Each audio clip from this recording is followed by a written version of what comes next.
Naam, jina langu naitwa Ahidi Jairus Sinene, ni balozi wa mazingira Tanzania. Leo tupo hapa Dodoma, jiji la Dodoma, mkoa wa Dodoma, katika shule ya sekondari Umonga.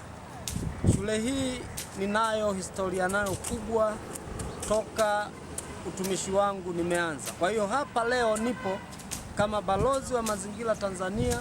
Ninakumbuka shule yangu ambayo ndiyo nimefanya kazi kubwa ya ustawishaji wa mazingira hapa kwa kupanda miti, ikiwemo na shule zingine za mkoa wa Dodoma.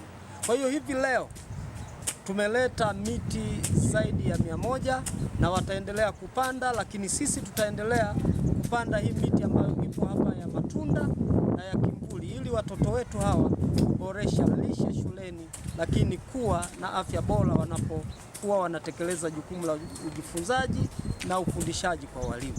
Kwa hiyo nitoe rai kwa ndugu zangu, kwa jamii na taasisi mbalimbali kuzitumia mvua hizi vizuri katika kutunza mazingira. Mazingira ni kila kitu. Mazingira ni ibada kama zilivyo ibada zingine. Tukiyatunza mazingira, tutakuwa tumeheshimu na uumbaji wa kimungu. Hivyo bustani hii tunapaswa sisi sote tuitunze. Bila kufanya hivyo ni kutenda dhambi kama watenda dhambi wengine.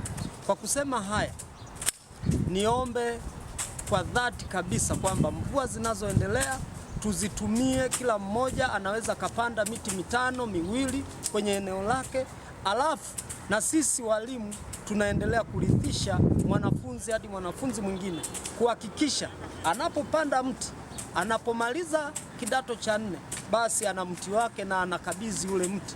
Inakuwa ni CV nzuri sana katika maisha yake.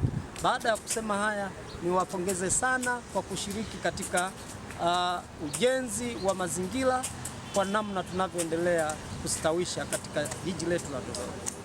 Naitwa Mwalimu Emmanuel Isaac Maiseli, makamu mkuu wa shule ya sekondari Umonga, shule ambayo inapatikana hapa Dodoma jiji. Kikubwa ni mshukuru sana balozi wa mazingira Tanzania, Mwalimu Jairus Ahidi Sinene, kwa kutuletea miti, na tunaahidi kwamba miti hii basi tutaitunza na hatimaye tutaendelea kutunza mazingira, kwa sababu miti ndiyo chanzo cha kuvutia mvua, matunda na kadhalika. Kwa hiyo mimi sina mengi ya kusema. Ninamshukuru tu sana balozi na naomba aendelee kutuletea miti mingine kwa wakati mwingine. Asante sana. Kwa majina anaitwa Moses Prosperous Daudi, wa kidato nipo form 4A. Namshukuru balozi Mwalimu Sinene kwa kutuletea miche hii hapa, ili shule yetu ipendeze vizuri. Asante.